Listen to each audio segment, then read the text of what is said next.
So இதுதான் வந்து உங்களுக்கு கரண்ட் அஃபேர்ஸில் வந்து மேஜர் சங்க்கு வந்து உங்களுக்கு நியூஸ் பேப்பர்லேருந்து நீங்கள் எடுக்கிறது தான் வந்து முக்கியம். இது தவிர்த்து நீங்கள் ஏதாவது வெளியில் வந்து நிறைய ஆன்லைனில் வந்து உங்களுக்கு இன்ஃபர்மேஷன் அவைலபிள் இருக்குது. கரண்ட் அஃபேர்ஸு, கரண்ட் ட்ரெண்ட்ஸ் என்னென்ன ஓடிட்டுருக்கு, வேர்ல்டு வைட் ட்ரெண்ட்ஸு, அதுக்குண்டான ஸ்பெசிஃபிக் வெப்சைட்ஸ் இருக்குது. அண்ட் நீங்கள் ப்ரீவியஸ் இயர்ஸ் கொஸ்டின் பேப்பர்ஸ் பார்த்தாலே தெரியும் எந்தெந்த ஆங்கிள்ஸ்லாம் கேட்குறாங்க அப்படின்ட்டு. ஸோ அதெல்லாம் வந்து நீங்கள் வந்து இன்டர்நெட்டும் வந்து ஒரு நல்ல சோர்ஸு. பட் என்ன அப்படின்னா இன்டர்நெட் யூஸ் பண்ணுறது ஜுடிஷியஸாக யூஸ் பண்ணணும். பிகாஸ் நீங்கள் ஒரு டாப்பிக்கை தேடுறதுக்கு இன்டர்நெட்டுக்கு போவீங்க, ஆனால் அது இன்னொன்றுக்கு போகும் அப்படியே லைனாக ஜம்ப் ஆகி நீங்கள் எதுக்கு வந்தீங்கிறதே மறந்துட்டு வேறு எங்கேயோ ஒரு இடத்துல போயிட்டு அது உங்களுக்கு ஒரு 1 hour 2 hour டோட்டலாக வந்து வேஸ்ட் ஆகிடும். இது காமனாக நானும் பண்ணது, நிறைய பேர் நான் பர்சனலாகவே இதில் நிறைய பாதிச்சிருக்கேன். ஸோ அதனால் நான் என்ன பண்ணுவேன் அப்படின்னா கரண்ட் அஃபேர்ஸுங்கிறது உங்களுக்கு டெய்லியுமே வந்து மாறிட்டே இருக்கும் ஒரு சுச்சுவேஷனை. இப்போ நீங்கள் ஒரு இஷ்யூ பற்றி இன்றைக்கி ஒரு நோட்ஸ் எழுதி வச்சுருப்பீங்க, 2 நாள் கழித்து அது மாறி இருக்கும், வேற ஒரு இஷ்யூவாக மாறி இருக்கும். அப்போ நம்ம எழுதுகிற நோட்ஸே வந்து திரும்ப மாடிஃபை பண்ணுற மாதிரி இருக்கும். ஸோ அதனால் ஒரு டாபிக் எடுத்தீங்க அப்படின்னா யூத் பேப்பரின் இனிய வணக்கம். மறக்காமல் சப்ஸ்கிரைப் பண்ணுங்கள், பக்கத்தில் இருக்க பெல் ஐகானை கிளிக் பண்ணுங்கள். தேங்க்யூ. யூத் பேப்பர் ஃப்ரெண்ட்ஸ் அனைவருக்கும் வணக்கம். என் பெயர் பிரதீப். நான் வந்து சென்னையில் சென்ட் தாமஸ் மவுண்ட் டிஸ்ட்ரிக்டோட டெப்டி கமிஷனர் ஆஃப் போலீஸாக ஒர்க் பண்ணிகிட்ருக்கேன்.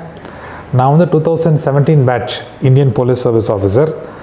இப்போது ரீசெண்ட் டைம்ஸில் யூபிஎஸ்சி பார்த்திங்கன்னா என்டையர் சிலபஸில் ஒரு மேஜர் சங்க் வந்து கரண்ட் அஃபேர்ஸு தான் கொடுக்குறாங்க. கரண்ட் அஃபேர்ஸ் அப்படிங்கும்போது நமக்கு வந்து ஃபஸ்ட்டு வந்து சோர்ஸ் வந்து பார்க்கணும். கரண்ட் அஃபேர்ஸ் வந்து எதுலேருந்து நமக்கு வந்து கிடைக்குது. ஒன்று வந்து பெஸ்ட்டு சோர்ஸ் வந்து நியூஸ் பேப்பர்.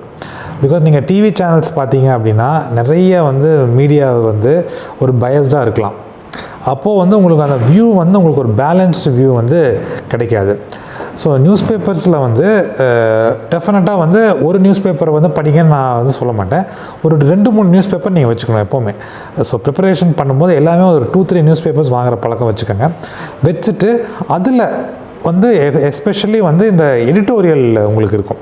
எடிட்டோரியலில் வந்து ஒரு இஷ்யூவை வந்து அவங்க டெப்த்தாக டிஸ்கஸ் பண்ணியிருப்பாங்க. நீங்கள் ஒரு இன்ஃபர்மேஷன் நீங்கள் இப்போ மற்றபடி நீங்கள் டிவியில் நியூஸ் பார்க்குறது ஜஸ்ட் ஒரு இன்ஃபர்மேஷன் தான் உங்களுக்கு. இந்த மாதிரி ஒரு சம்பவம் நடந்தது, அதோட அவங்க ஒரு 30 seconds ஒரு பிட்டோட அந்த நியூஸ் தாண்டி போயிடுவாங்க. அதை பற்றின எதனால் நடந்தது, அதனோட பின்விளைவுகள் என்ன, எந்த காரணங்களுக்கு வேண்டி நடந்துங்கிறது நீங்கள் நியூஸ் பார்த்தா உங்களுக்கு தெரியாது. பட் இதே நியூஸ் பேப்பர்ஸில் பார்த்தீங்கன்னா எஸ்பெஷலி அந்த எடிட்டோரியல் பேஜஸில், இப்போது ஃபார் எக்ஸாம்பிள் ஒரு ஹிந்தி நியூஸ் பேப்பர் எடுத்துட்டிங்கன்னா அந்த நடுவில் இருக்கிற அந்த எடிட்டோரியல் பேஜஸ் வந்து ஒரு 2-3 பக்கம் இருக்கும். அதில் வந்து அந்த இஷ்யூ ஒரு ரீசெண்டாக உங்களுக்கு பார்த்தீங்கன்னா ஒரு இந்தியன் கிரிக்கெட் டீம் அவங்க வந்து உமன்ஸ் கிரிக்கெட் வேர்ல்டு கப் நடந்துகிட்ருக்கு. ஸோ அவங்களோட பர்ஃபார்மன்ஸ் என்ன அதை பற்றி ஒரு எடிட்டோரியல் கொடுத்துருப்பாங்க. ஸோ அதை பார்த்தீங்கன்னா உங்களுக்கு தெரியும், ஓகே உமன்ஸ் கிரிக்கெட் எப்போ வந்தது, நமக்கு எல்லாம் மென்ஸ் கிரிக்கெட் தெரியும். உமன்ஸ் கிரிக்கெட் வந்து எந்த வருஷம் வந்து இன்ட்ரடியூஸ் பண்ணாங்க, அதில் என்னென்ன டிஃபிகல்ட்டிஸ் இருக்குது, எதனால் வந்து அவங்களுக்கு நம்ம கொடுக்குற மென்ஸுக்கு கொடுக்குற இம்பார்ட்டன்ஸ் வந்து உமன் கிரிக்கெட்டுக்கு வந்து ஏன் கொடுக்குறது இல்லை, ஏன் அவங்களோட ஒரு ஐபிஎல்லே எடுத்துக்கோங்க, ஏன் வந்து ஒரு உமன்ஸ் ஐபிஎல் வந்து நடக்க மாட்டேங்குது இந்தியாவில், மென்ஸுக்கு மட்டும்தான் ஐபிஎல் நடக்குது. ஸோ இந்த மாதிரி இஷ்யூஸ் எல்லாம் வந்து அவங்க டிஸ்கஸ் பண்ணியிருப்பாங்க.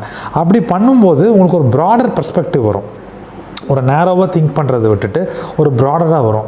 இப்படி நான் சொன்ன இஷ்யூவே பார்த்தீங்கன்னா உங்களுக்கு ஜெண்டர், ஒரு மேல் ஃபீமேல் அவங்களுக்கு உண்டான டிஸ்கிரிமினேஷன் என்னென்ன இருக்குது, ஸோ ஃபீமேல்ஸ் அவங்களுக்கு உண்டான குறைபாடுகளோ இல்லை அவங்களுக்கு உண்டான என்னென்ன அநீதிகள் நடக்குது அப்படிங்கிறது உங்களுக்கு தெரியும். இதெல்லாம் தெரிஞ்சால் தான் நீங்கள் ஒரு நாளைக்கு ஒரு சிவில் சர்வீஸ் எக்ஸாமினேஷனில் செலக்ட் ஆகி ஒரு பொசிஷன் போகும்போது உங்களுக்கு வந்து அவங்களோட ப்ராப்ளம்ஸ் என்னங்கிறத அப்ரிஷியேட் பண்ண முடியும். அப்படின்னா அதுக்கு நீங்கள் இப்போவே வந்து அதை பற்றி தெரிஞ்சிருக்கணும், என்ன பிரச்சனைன்னு தெரிஞ்சிருக்கணும். பிரச்சனையே தெரியாமல் அதை பற்றி நீங்கள் உங்களுக்கு உண்டான அந்த விழிப்புணர்வே இல்லாமல் நீங்கள் அந்த பிரச்சனையை தீர்க்கிற இடத்துக்கு போனீங்க அப்படின்னா ஒரு பிரச்சனையை எப்படி தீர்க்க முடியும்? ஸோ அதுக்கு வந்து டெஃபினட்டாக வந்து இந்த எடிட்டோரியல் பக்கத்தில் உள்ள ஆர்டிகிள்ஸ் எல்லாம் கொஞ்சம் இன்டெப்த்தாக படிங்க. அப்படி படிக்கும்போது அவங்க வந்து வெறும் இன்ஃபர்மேஷன் தர மாட்டாங்க, இன்ஃபர்மேஷனோட பேக்ரவுண்டு எல்லாமே சேர்ந்து தான் வந்து எடிட்டோரியல் இருக்கும். ஸோ அதெல்லாம் வந்து தான் உங்களுக்கு வந்து கரண்ட் அஃபேர்ஸில் ஒரு மேஜர் சோர்ஸு. அதை படிக்கும்போது நோட்ஸ் வந்து எடுத்துக்கோங்க. புதுசு அதில் எடிட்டோரியத்தில் பார்த்தீங்கன்னா எடிட்டோரியலில் ஒரு இஷ்யூ ஓடுது. இப்போ ரீசெண்டாக நான் சொல்லணும்னா இந்த ரஷ்யா யுக்ரைன் வார் இருக்குது. ஸோ அந்த வாரில் என்னென்ன ஆஸ்பெக்ட்ஸ் வந்து அவங்க கொடுத்துருப்பாங்க எடிட்டோரியலில் எதனால அந்த வார் வந்தது, இதுக்கு முன்னாடி என்னென்ன வார் வந்தது, செகண்ட் வேர்ல்டு வாருக்கும் இதுக்கும் நடுவில் 1940s நடந்தது, இது இப்போ நடக்குது, நடுவில் என்னென்ன மாதிரி ஆர்கனைசேஷன் யுனைடெட் நேஷன்ஸ் வந்திருக்கு, நார்த் அட்லாண்டிக் ட்ரீட்டி ஆர்கனைசேஷன் வந்திருக்கு. அதே மாதிரி இந்தியா பார்த்திங்கன்னா நிறைய ஆர்கனைசேஷன் இருப்பாங்க, ஏஷியான் அப்படிங்கிற ஆர்கனைசேஷன், நிறைய ஆர்கனைசேஷன்ஸில் இந்தியா வந்து போக பார்க்குது, சில ஆர்கனைசேஷன்ஸில் இந்தியா ஆல்ரெடி இருக்குது. ஸோ அதிலோட பெனிஃபிட்ஸ் எல்லாம் என்ன, எப்படி அதிலலாம் வந்து போகணும், இது எல்லாமே வந்து ஒரே எடிட்டோரியலில் பேர் மட்டும் போட்டிருப்பாங்க. இந்த மாதிரி ரஷ்யா வந்து இந்த ஆர்கனைசேஷனில் இருக்குது அப்படின்ட்டு அதோடு நிறுத்தியிருப்பாங்க. நீங்கள் என்ன பண்ணணும் படிக்கும்போது, அந்த ஆர்கனைசேஷனோட பேக்ரவுண்டுக்கு போகணும். அது என்ன, அது எப்படி இருந்தது, அது என்ன, அதனோட வளர்ச்சி என்ன, இதெல்லாம் வந்து பார்க்கணும். ஸோ பெஸ்ட்டு வந்து உங்களுக்கு நியூஸ் பேப்பரில் அந்த எடிட்டோரியல் காலமில் உள்ள நியூஸ் எல்லாம் வந்து ரொட்டீனாக படிச்சுட்டு அதில் வந்து சின்ன சின்னதாக நோட்ஸ் எடுத்து வைங்க. அதே மாதிரி நீங்கள் நம்ம நாட்டில் என்ன நடக்குது, ஸோ யூஸ்வலாக வந்து நம்ம ஊரில் என்ன நடக்குதுங்கிறது மோஸ்ட் ஆஃப் த டைம்ஸ் நமக்கு தெரியும். ஆனால் பக்கத்து ஸ்டேட்டில் என்ன நடக்குது, பக்கத்து கண்ட்ரீஸில் என்ன நடக்குது, அதுவும் ரொம்ப முக்கியம். யூபிஎஸ்சி நீங்கள் ப்ரிப்பேர் பண்ணும்போது ஆல் ஓவர் இந்தியா நீங்கள் எந்த அளவுக்கு எஃபோர்ட் போட்டு ப்ரிப்பேர் பண்ணுறீங்களோ அதே மாதிரி தான் மிசோராம்லேயோ நாகாலாண்டில் இருக்கிற ஒரு பையனோ பொண்ணோ எஃபோர்ட் போட்டு ப்ரிப்பேர் பண்ணுறாங்க. ஸோ அவங்க கேட்குற சிலபஸ் வந்து யூபிஎஸ்சியில் கொஸ்டின்ஸ் பார்த்திங்கன்னா தமிழ்நாடு பேஸ்டாக இருக்காது, இந்தியா பேஸ்டாக இருக்கும். அவன் எல்லா ஸ்டேட்ஸையும் கவர் பண்ணி தான் வந்து கொஸ்டின்ஸ் வந்து கேட்பாங்க. அப்படி இருக்கும்போது நீங்கள் வந்து ஒரு வெஸ்ட் பெங்காலில் ஒரு இஷ்யூ இருக்குது அப்படின்னா அந்த இஷ்யூ பற்றி நீங்கள் கண்டிப்பாக வந்து தெரிஞ்சிருக்கணும். இன்டெப்த்தாக தெரியலனா கூட ப்ராடாக வந்து தெரிஞ்சிருக்கணும். அதே மாதிரி அங்கே என்ன ரிவர்ஸ் ஓடுது, அங்கே பிரம்மபுத்திரா வந்து இருக்குது அப்படின்னா அஸ்ஸாமில் வந்து பிரம்மபுத்திரா ஆறு ஓடிட்டுருக்கு அப்படின்னா அங்கே அஸ்ஸாம் அருணாச்சலில் அங்கே என்ன பிரச்சனை இருக்குது, அங்கே அஸ்ஸாமில் ஃப்ளட் வருது அப்படின்னா பிரம்மபுத்திராவில் ஃப்ளட் வருது அப்படின்னா அங்கே என்ன அவங்களுக்கு இம்பேக்ட் ஆகுது. நம்ம சென்னை ஃப்ளட்ஸை மட்டும் படிக்கணுங்கிறது கிடையாது. இதை தெரிஞ்சதை கூட அங்கே வர ஃப்ளட்ஸ் எப்படி, அவங்க எப்படி அதை பார்த்தாங்க, அங்கே என்ன பாதிப்பு ஏற்பட்டது, எதனால் வந்து அங்கே ஃப்ளட்டு வந்தது அப்படிங்கிற மாதிரி ஆஸ்பெக்ட்ஸும் வந்து நீங்கள் கண்டிப்பாக வந்து தெரிஞ்சிருக்கணும். இது உங்களுக்கு நியூஸ் பேப்பர்லேயே டிஃப்ரெண்ட் செக்மெண்ட்ஸில் இருக்கும். நீங்கள் இனிஷியல் ஃபஸ்ட் பேஜ் தான் இந்த பிரேக்கிங் நியூஸ் வந்து போட்டிருப்பாங்க டீட்டெயிலாக. அதுக்கு அடுத்தது நம்ம ஊர் சிட்டி, சென்னைனா சென்னை சிட்டியோட நியூஸ் இருக்கும். அடுத்தது தமிழ்நாட்டில் என்னென்ன நியூஸ் வந்ததோ அதெல்லாம் வந்து கவர் பண்ணியிருப்பாங்க. அடுத்து பக்கத்து ஸ்டேட்டு போகும், அப்புறம் இந்தியா நியூஸ். இது அப்படியே லைனாக இருக்கும். நீங்கள் எல்லாத்துலேயுமே வந்து கவர் பண்ணணும். ஸோ நியூஸ் பேப்பர் ரீடிங் மட்டுமே வந்து டெய்லி ஒரு 1 to 2 hours ஸ்பெண்ட் பண்ணுறதுல வந்து எந்த தப்பும் கிடையாது. அது டெஃபினட்டாக உங்களுக்கு வந்து பெனிஃபிட்டாக தான் இருக்கும். அந்த 1 hour 2 hours நீங்கள் ஸ்பெண்ட் பண்ணி நியூஸ் பேப்பர் பார்த்து நோட்ஸ் எடுக்கிறது வந்து உங்களுக்கு லாங் டேர்மில் டெஃபினட்டாக வந்து ஒரு பெனிஃபிட் வந்து கொடுக்கும். ஸோ அது வந்து ரொம்ப முக்கியம், எஸ்பெஷலி இந்த notes making from news paper. So இதுதான் வந்து உங்களுக்கு கரண்ட் அஃபேர்ஸில் வந்து மேஜர் சங்க்கு வந்து உங்களுக்கு நியூஸ் பேப்பர்லேருந்து நீங்கள் எடுக்கிறது தான் வந்து முக்கியம். இது தவிர்த்து நீங்கள் ஏதாவது வெளியில் வந்து நிறைய ஆன்லைனில் வந்து உங்களுக்கு இன்ஃபர்மேஷன் அவைலபிள் இருக்குது. கரண்ட் அஃபேர்ஸு, கரண்ட் ட்ரெண்ட்ஸ் என்னென்ன ஓடிட்டுருக்கு, வேர்ல்டு வைட் ட்ரெண்ட்ஸு, அதுக்குண்டான ஸ்பெசிஃபிக் வெப்சைட்ஸ் இருக்குது. அண்ட் நீங்கள் ப்ரீவியஸ் இயர்ஸ் கொஸ்டின் பேப்பர்ஸ் பார்த்தாலே தெரியும் எந்தெந்த ஆங்கிள்ஸ்லாம் கேட்குறாங்க அப்படின்ட்டு. ஸோ அதெல்லாம் வந்து நீங்கள் வந்து இன்டர்நெட்டும் வந்து ஒரு நல்ல சோர்ஸு. பட் என்ன அப்படின்னா இன்டர்நெட் யூஸ் பண்ணுறது ஜுடிஷியஸாக யூஸ் பண்ணணும். பிகாஸ் நீங்கள் ஒரு டாப்பிக்கை தேடுறதுக்கு இன்டர்நெட்டுக்கு போவீங்க, ஆனால் அது சர்ச் பண்ண ஆரம்பிக்கும் போது அது இன்னொன்றுக்கு போகும், அது இன்னொன்றுக்கு போகும், அப்படியே லைனாக ஜம்ப் ஆகி நீங்கள் எதுக்கு வந்தீங்கிறதே மறந்துட்டு வேறு எங்கேயோ ஒரு இடத்துல போயிட்டு அது உங்களுக்கு ஒரு 1 hour 2 hour டோட்டலாக வந்து வேஸ்ட் ஆகிடும். இது காமனாக நானும் பண்ணது, நிறைய பேர் நான் பர்சனலாகவே இதில் நிறைய பாதிச்சிருக்கேன். ஸோ அதனால் நான் என்ன பண்ணுவேன் அப்படின்னா கான்ஷியஸாகவே வைப்பேன். இப்போ ஒரு ஸ்பெசிஃபிக் டாபிக் வந்து ஒரு லேப்டாப் இருக்குது இல்லை மொபைலில் தேடுறேன் அப்படின்னா அதை முடித்த உடனே நான் ஜம்ப் பண்ணி போக மாட்டேன். போகிறதே வந்து ஆத்தென்டிக் சைட்டு. இப்போ ஒரு இஷ்யூ பற்றி நீங்கள் தேடணும்னு நினைக்கிறீங்க, அந்த இஷ்யூவோட இப்போ வந்து ஒரு ரிவர் எடுத்துக்கோங்க, ஒரு கேஞ்சஸ் ரிவர். அதில் வந்து ரொம்ப இம்ப்யூரிட்டிஸ் எல்லாம் இருக்குது, அதில் வந்து ரொம்ப க்ளீன் பண்ணணும் அப்படின்னு சொல்லி க்ளீன் கங்கா ப்ராஜெக்ட் அந்த மாதிரி நிறைய இருக்குது. இப்போ நீங்கள் அந்த க்ளீன் கங்கா அந்த இனிஷியேட்டிவ் பற்றி உங்களுக்கு தெரியணும் அப்படின்னா நீங்கள் க்ளீன் கங்கா இனிஷியேட்டிவ் அப்படின்னு இன்டர்நெட்டில் சர்ச் பண்ணிங்க அப்படின்னா 100 சர்ச் வரும்.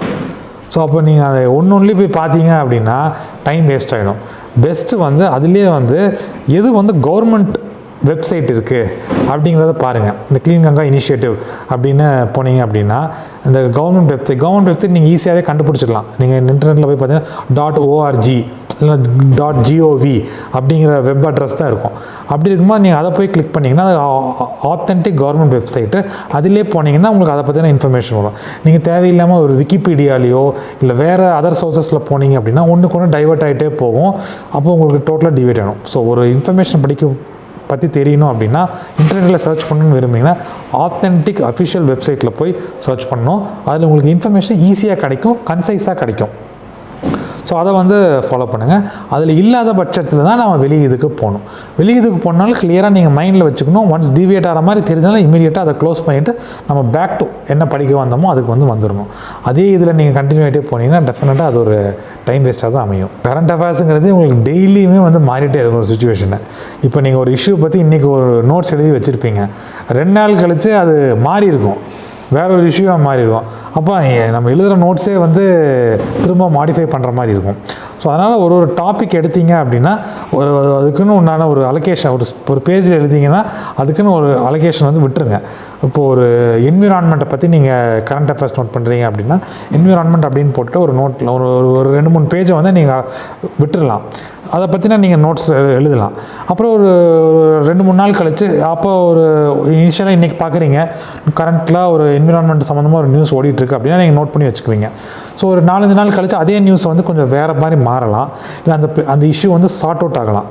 இப்போ உங்களுக்கு முல்லை பெரியார் டேம் இஷ்யூ இருக்குது. அது ஒரு டைமில் இந்த மழை சீசனில் எப்போவுமே அது ப்ராப்ளம் வரும். அந்த டேமில் தண்ணி இந்த அளவுக்கு வைக்கலாமா வேண்டாமான்னு தமிழ்நாடு கேரளா கவர்மெண்ட் நடுவில் ஆல்வேஸ் இஷ்யூ ஓடிட்டுருக்கும். அப்போ அது இஷ்யூவாக வரும். அப்போ அந்த மழை சீசனில் முடிஞ்சு தண்ணி லெவல்ஸ் கம்மியாச்சு அப்படின்னா டேமில் அந்த இஷ்யூவை பற்றி யாருமே பேச மாட்டாங்க. ஒரு 6 மாதம் கழிச்சு திரும்ப மழை சீசன் வரும்போது அந்த இஷ்யூ திரும்ப வரும். ஸோ நீங்கள் அதை பற்றி ஆல்ரெடி நோட்ஸ் பண்ணி வச்சுருந்தீங்கன்னா திரும்ப வரும்போது நீங்கள் அதில் ஃபர்தராக அப்டேட் பண்ணிக்கலாம். அண்ட் என்னென்ன இம்ப்ரூவ்மெண்ட்ஸ் ஆகிருக்கு, என்னென்ன அடிஷன்ஸ் வந்திருக்கு அப்படிங்கிறத நீங்கள் ஆட் பண்ணுறதுக்கு கரெக்டாக இருக்கும். ஸோ இதுதான் கரண்ட் அஃபேர்ஸ். ஒன்ஸ் எடுத்துகிட்டு நீங்கள் மூடி வைக்கிற மாதிரி கிடையாது. ஸோ அது ஃப்ரீக்வெண்ட்டாக அப்டேட் பண்ணிகிட்டே இருக்கும். என்ன இஷ்யூவை பொறுத்து நம்மளோட ஸ்டாண்ட்ஸும் மாறும், கவர்மெண்ட்டோட பொசிஷன் கூட மாறும். சம்டைம் ஒரு டைம் கவர்மெண்ட் வேறு மாதிரி பொசிஷன் எடுத்திருப்பாங்க. பட் ஃப்யூச்சராக அவங்க லீகல் ஆஃபீஸர்ஸ் எல்லாத்தையும் கன்சல்ட் பண்ணிவிட்டு வேற ஒரு பொசிஷன் எடுப்பாங்க. அப்படி எடுக்கும்போது அந்த பொசிஷனை மாறும். அப்போ நம்ம அப்டேட் பண்ணணும். ஸோ அதுதான் கரண்ட் அஃபேர்ஸ் பொறுத்த வரைக்கும் நம்ம எதுவுமே இதுதான் அப்படிங்கிறது ஃபிக்ஸ்டாக வச்சுக்கக்கூடாது. அது டே டு டே நம்ம மானிட்டர் பண்ணிவிட்டு அதுக்கு தகுந்த மாதிரி ஸ்மால் அட்ஜஸ்ட்மெண்ட் பண்ணிவிட்டு நம்மளோட நாலேஜ் பேஸ் வளர்த்துட்டே போகணும்.